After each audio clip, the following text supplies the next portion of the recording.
Ladies and gentlemen, we're gathered here today to pay our final respects to Harold Silverstein, Herschel ben Betzalel Simcha. Being that I did not know him personally, I would like to call on his son Joshua to come forth now and tell us some stories about his life.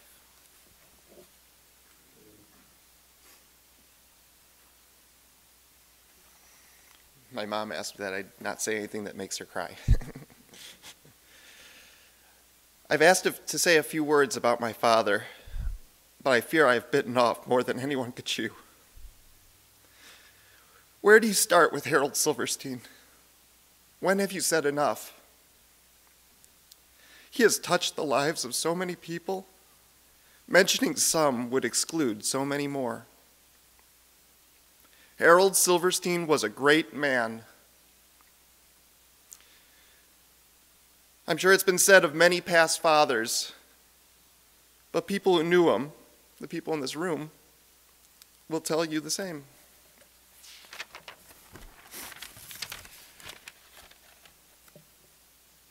He's highly intelligent, honest, straightforward, honorable. He spoke his mind, he never lied. It really made it easy to navigate through life with him as my constant.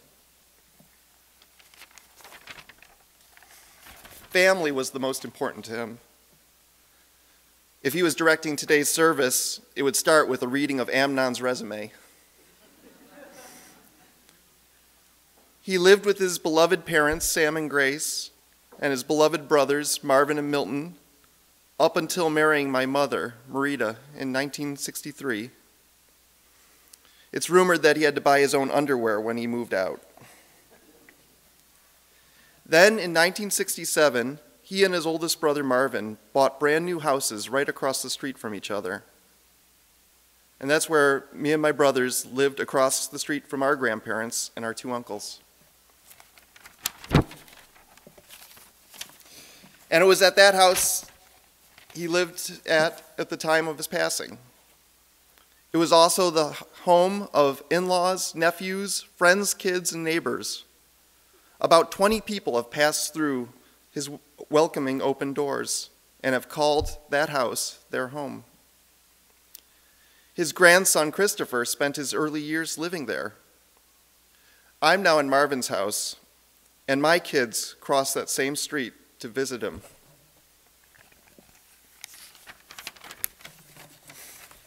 But his love of family was extended way beyond those two houses. It went beyond the aunts and uncles and cousins who met once a month. Our family included the Finlings, the Katranuses, the Chawneys, the Daches, the Cholaks, the Rockmeals, the Joshis, kids from the neighborhood, my bandmates and ex-girlfriends, and others. Many people consider me a brother because of the kinship they have with my parents.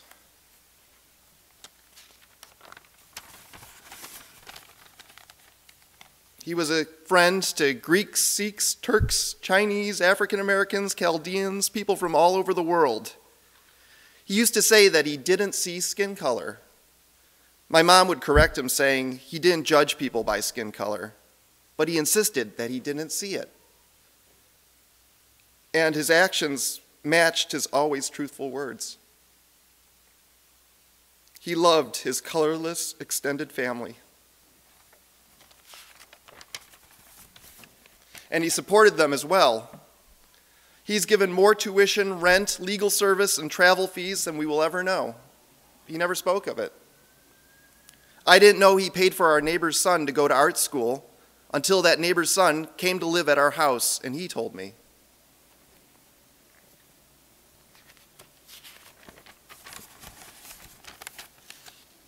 I was surprised that I hadn't heard it mentioned by my parents, but I wasn't surprised Dad had done it. He pushed people to excel.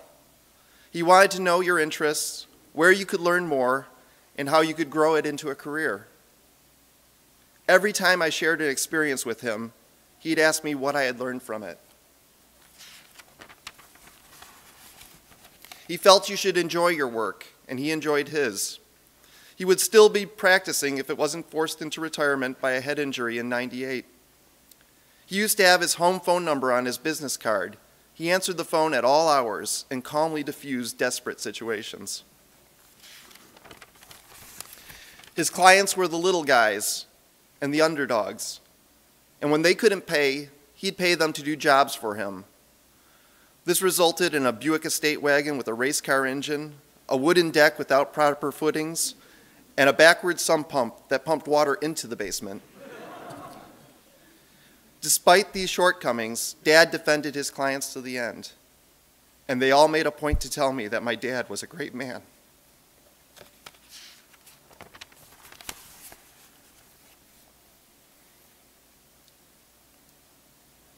If I had a little more time, I'd put in more about my mother. I realized after writing this all that I didn't mention much, and we all know how important my mom is to him. He loved her very dearly. I mentioned to her today that I had kind of skipped her off in my speech here, and she said, "Well, why would I be included in Harold's eulogy?" She was very, very, very, very important to him.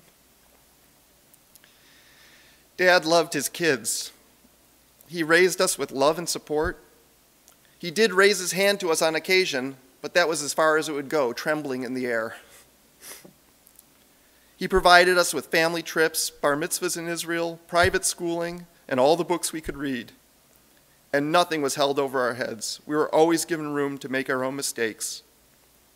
This love has continued on to our children, who we extended the same opportunities. Harold has left this big family on earth, and we all benefited by having him in our lives. In the weeks leading up to his death, he dreamed of encounters with his two deceased brothers, Marvin and Milton. I hope they are all together with their parents, and that he can feel the love that will forever be in our hearts for him.